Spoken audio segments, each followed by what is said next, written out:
Hay. Ito tayo ng ano, lechon paksiw.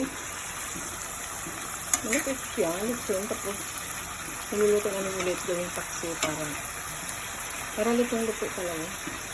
Kasi diba yung ibang lechon madugo-dugo pa.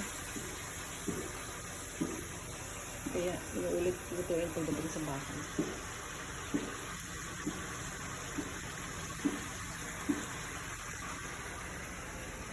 Yan. Tapos dito naman magluluto ako ng sardinas.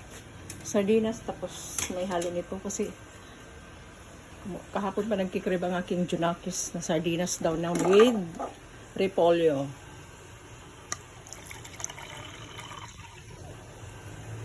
Ayan. Tapos yung talbos naman ng kamote tops, kwan. Ilaga niya daw, sausaw sa ginamos. Yan, lagyan natin konting tubig.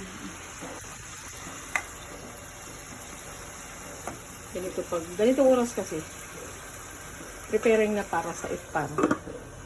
Sa aming mga Muslim na nagpupuasa. Ganitong oras, busy-busyhan na. Busy-busyhan na ang mga people. Ito na yung repolyo with sardinas. Ito mega sardines ang halo na. O di ba? Promotion mega sardines. Mega sardines, baka naman mega sardines, bumili na kayo. Dapat yung maanghang para hindi masyado malangsa.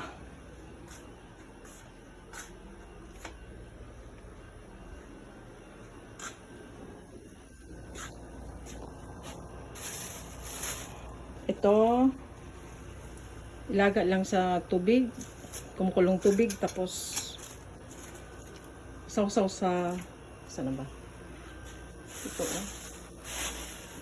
Ito wala kasi yung walang mabilihan dito ng fresh na bago. Ito lang, ganito lang. Fish sauce naman yata ito. Ay, ito na yung bagoong na durog-durog. Tapos lagyan ng suka. Ayos na. Bisi-bisi na mag-iftar. Yan. Tapos yung aking lechong paksiw. Lechong paksiw, kumukulo na siya. Oh, ha?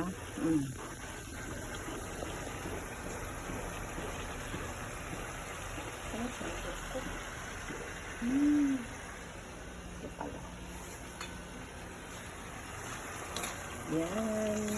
Kailangan ito medyo tuyo. Mas masarap yung mga oily na siya.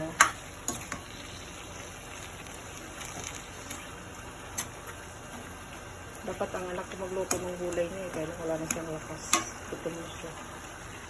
Kararating niya lang galing ng office. Pero patuyuin pa natin yan. Patuyo ba? Para masarap siya. Kung na ang timpla niyan. Bawang, sibuyas, bombay, toyo, and then kamintang buto.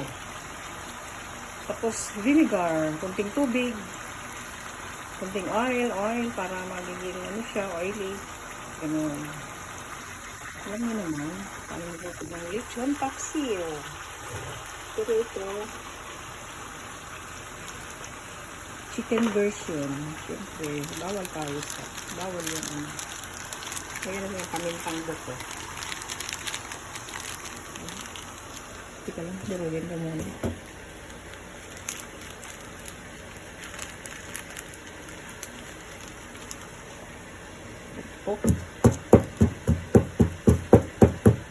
Yan. Ito lang nangyari. Okay.